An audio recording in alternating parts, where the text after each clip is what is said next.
Gondal city B police station ખાતે ગઈ 18/3/2000 બનાવના રોજ સાંજે 4-5 વાગ્યે જે બનાવ બનેલો, જે અનુસંધાને સમીરભાઈ કોટડિયા જેઓની તે જ દિવસે તારીખ 18/3/2025ની 20:20 વાગે એફઆઈઆર બીએનએસના નવા કાયદા મુજબ 115(2), 352, 76 વગેરે મુજબની તાત્કાલિક ફરિયાદ લેવામાં આવેલી છે.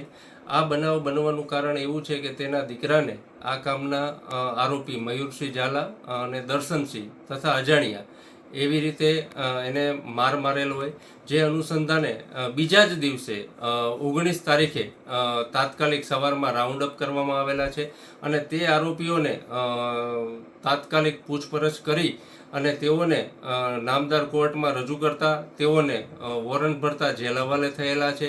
આમ ટૂંકા ગાળામાં આ આરોપીઓને અટક કરવામાં આવેલા છે. આ ગુનાની તપાસ પીઆઈ ગોસાઈ ચલાવી રહ્યા છે. આ બનાવ બનવાનું કારણ એવું છે કે આ જે સામે પક્ષે મયુરસિંહ છે તેના દીકરાને પણ આ કામના જે ભોગ બનનાર છે તે હેરાન કરતો હોય, તે અનુસંધાને પોક્સો જેવી વિવિધ કલમ હેઠળ તેની સામે પણ ગુનો દાખલ કરવામાં આવેલો છે. તેમજ આ જે છે અગાઉ ક્યારેય પોલીસ પાસે અરજી આવેલી ન હોય, સડન બનાવ હોય, તાત્કાલિક પોલીસે તે જ દિવસે એફઆઈઆર દાખલ કરી અને બીજા જ દિવસે આરોપીને રાઉન્ડ અપ કરવામાં આવેલા છે.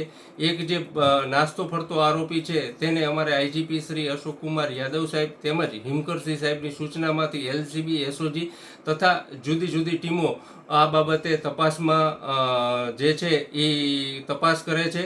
તેમજ જે આ મયુરસિંહ છે, જે ગુનાહિત ઇતિહાસ છે તેનો, તે જે ગુનામાં અગાઉ પકડાયેલો છે તેને જામીન કેન્સલ કરવા માટે પણ રિપોર્ટ કરવામાં આવેલો છે. આમ આ બાબતે ત્વરિત અને ઝડપી કાર્યવાહી કરવામાં આવેલ છે.